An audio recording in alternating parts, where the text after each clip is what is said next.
Madame, Monsieur, bonjour et bienvenue dans ce flash de l'information sur TunusNet TV. Et voici les principaux titres de l'actualité nationale et internationale.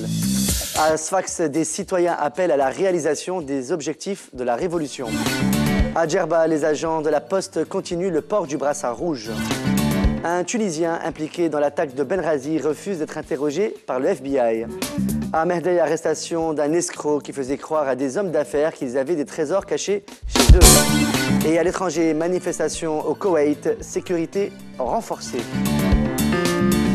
Plusieurs citoyens se sont rassemblés ce mardi devant le siège du gouvernorat de Sfax pour appeler à la réalisation des objectifs de la révolution.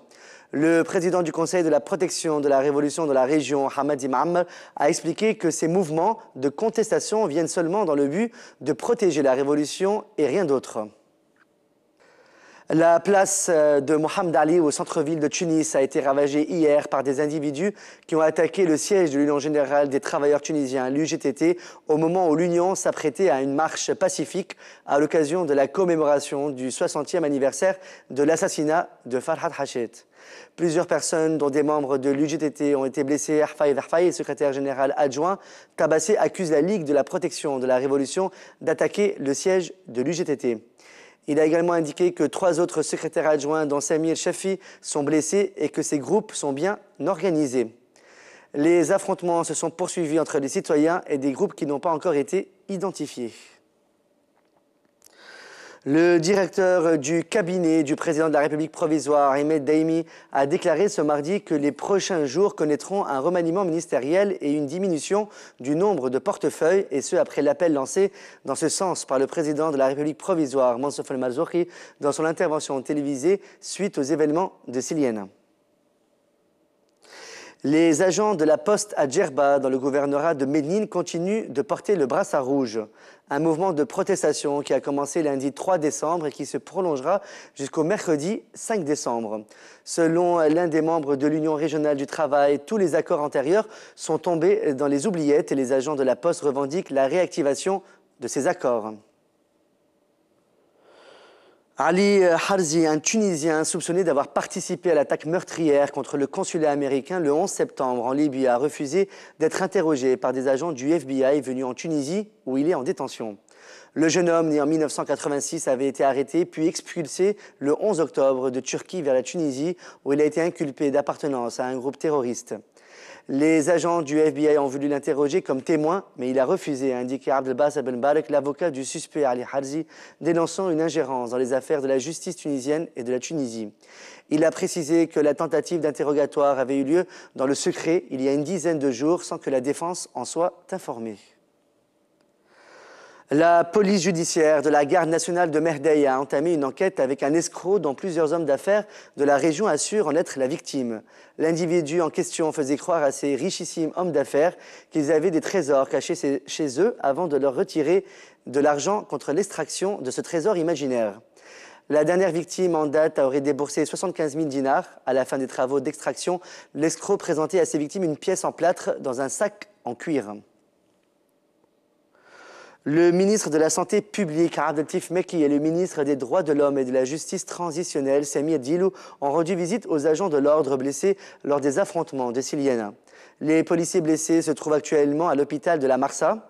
Un des agents de la police a déclaré que des citoyens les ont attaqués dans la localité de Rbea, à Silienne, en jetant des pierres et du cocktail Molotov.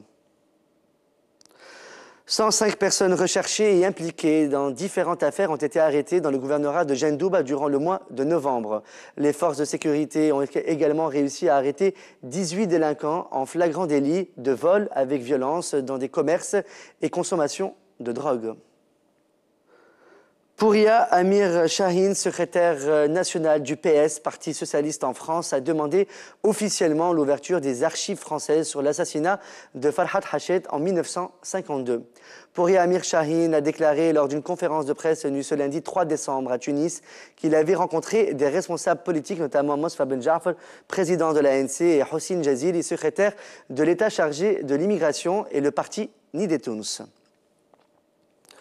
La Banque européenne pour la reconstruction et le développement, BERD, va ouvrir en février 2013 un bureau régional à Tunis, a annoncé le président de la banque Souma Chakrabarty lors d'une réunion de travail en présence du ministre des Affaires étrangères, Rafiq Abdeslam. À l'international, les forces koweïtiennes de sécurité ont fait usage dimanche de gaz lacrymogène pour disperser les manifestants contre un amendement à la loi électorale qui peut favoriser des manipulations aux prochaines élections législatives. De nombreux participants à l'action qui n'avaient pas été autorisés ont été interpellés. Le gouvernement renforce les mesures de sécurité en déployant des forces spéciales soutenues par des véhicules blindés. Des protestations se multiplient au Koweït à la veille des élections. L'opposition accuse le gouvernement de s'ingérer dans le processus électoral en vue d'assurer l'élection d'un parlement loyal vis-à-vis des autorités.